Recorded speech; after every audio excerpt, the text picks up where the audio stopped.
Why, when you're dating, everything counts. This video is going to break down love and relationships in the world that we live in today. You guys know my channel is all about discussing social engineering dynamics from different perspectives of culture in our world today.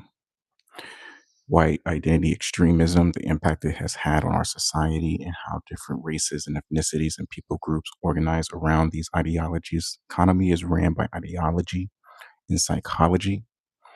The human body, the human physiology follows the values and the belief systems it anchors itself in. In dating and relationships, everything counts.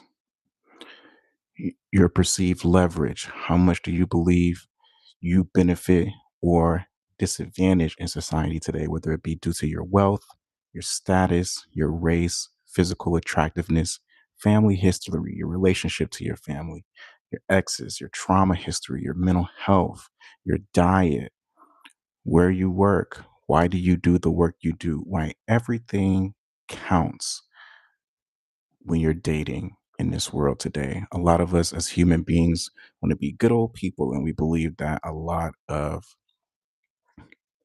our opinions and belief systems about others should be, in a way, hidden because we don't want to come off as being too harsh. But the reality is, leverage rules the dating scene.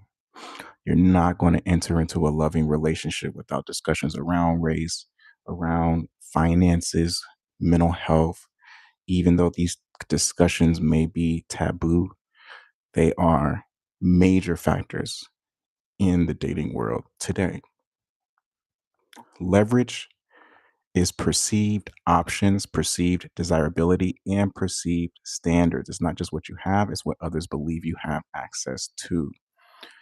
Two people can have identical lives, but different confidence levels, different presentations, or different social proof. Social proof, how socially desirable you are, all of these things factor into the dating world. When you're out here in this world trying to look for love, trying to look for security, you better believe everything counts. A lot of times where people get bit in the ass, they go out into the dating world and they think, oh, race doesn't matter.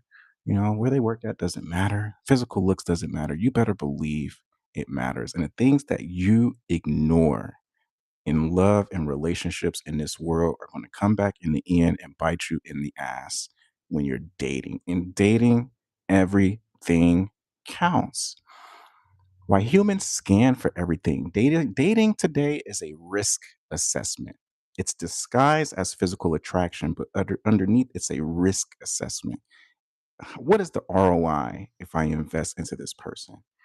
Right? Who is safe? Who is stable? Who will elevate or destabilize my life? Right? Your brain is trying to answer this question. Will this person make my life better, harder, or uncertain? They're looking at your cultural background. They're trying to see what your value systems are. That's why racism is never going to leave. As long as we have love and relationships, racism will never go away, especially in the economy, the work economy. That's just one piece of the pie. You better believe in love and relationships. These women, these men, your race is almost like the primary factor in them determining, are you a viable partner for me? The hidden equation of dating, and there's a lot of unspoken rules in love and relationships. I look at dating today is a trauma soup. So many of you guys have poor mental health. You don't believe in therapy. You could care less about putting in work to get a therapist. You'll find out how to construct a PlayStation 5. You'll do videos on how to rewire a house. You do everything else except take the time out to address your mental health. And what you do is you step out here into the dating world with all your drama and chaos and your psychology, and you think somebody's going to come save you. You think somebody's going to come redeem you. You need to fix yourself first.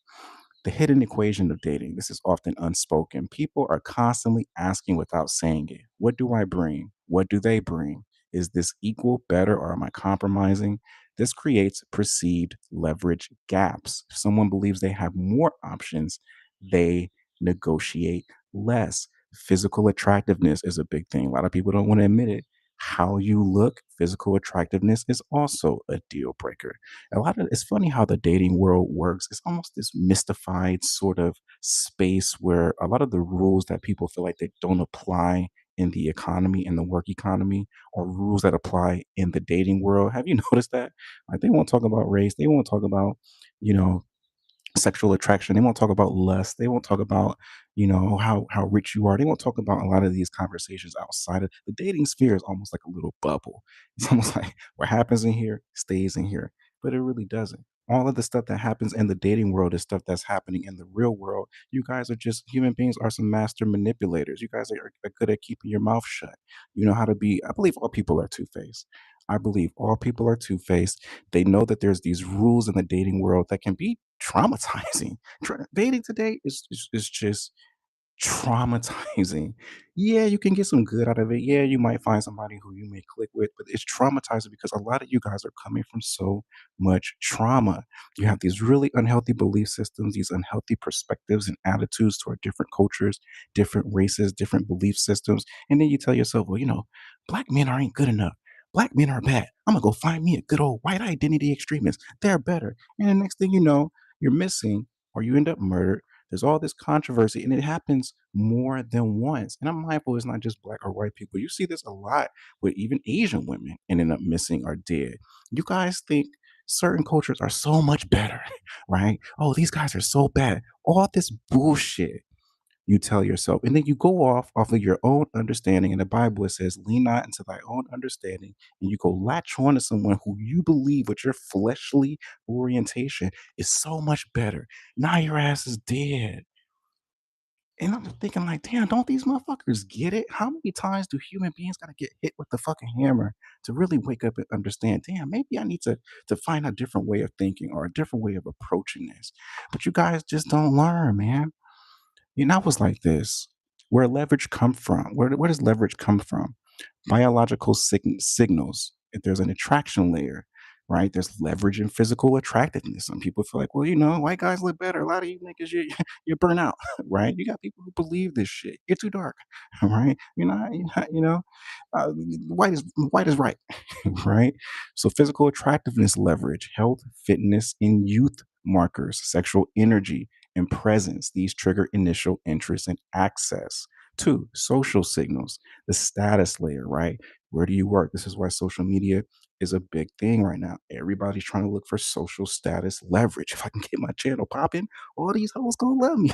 I'll be somebody, right? A lot of you guys are insecure, right? You're insecure. You don't love yourself. You have all these different sort of negative beliefs about yourself, and you think if you get on in social media, your life is going to be so much better. But it doesn't really make a difference. You're just insecure with a whole bunch of fucking money, basically. So many different layers and levels of leverage in our dating world. It needs to be studied, dating in this world today, how human beings are so crafty and how they treat people in the dating world and how they try to switch face. It is a reality in a world of code switching. You talk about code switching. Try dating in this world today. You're like, damn, what are you the same person? It really is mind blowing. All right. So leverage again, there's a physical attractiveness level, there's social status level, right? Your network, your influence, your reputation, cultural alignment, right? These determine long-term viability. All right. Whether I'm perceiving myself as upgrading or downgrading with this person, there's a psychological signal. Okay. Their emotional regulation, their attachment. Each race has their own emotional sort of functioning, right? White people are a lot more sensitive because they have the luxury of being able to express their emotions. Everybody cares about their feelings, right? Their mother and dad, how you feel? How are you feeling? Are you feeling okay? Not all, but it's just more acceptable for people to accept how white folks feel. I don't know what it is. They even did studies on this where when they put needles up to certain different races' arms, like giving like an injection, that when they put the needle up to the black person arm and they just stabbing at it, right? There was like no little to no reaction. It's like, well, black people, they can tolerate fucking unbearable amounts of pain. They can suffer, right? They're black. White folks, soon as they fucking did the same amount of intensity, they're like, oh my God, she, right? We can't. So it's just wired in us, you know? So when you're dating different cultures and different races, you better believe. And I ain't saying black people are not emotional, because they are. They can be very emotional. But these are things, everything counts when you are dating in this world. All right. Relational history, the person's past relationships, children, co parenting dynamics, family system influence, self perception, right? There's a leverage internally, confidence versus insecurity, standards versus fear of loss, boundaries versus people. You have to learn boundaries in this world. You guys think you're going to get by being so nice. You're going to be everybody's friend. Everybody's going to love me. Everybody's going to get along with me. Well, they don't like them because they're too mean. Motherfucker, you better learn how to be balanced in this world, because you got some really nasty people who are coming to violate and don't even realize they're violating you because they're ignorant. Okay. So you have to be aware of your limits, of what's appropriate, what's not appropriate. You have to be aware of your value system. Why perception of leverage matters more than reality. People don't respond to truth, they respond to presentation.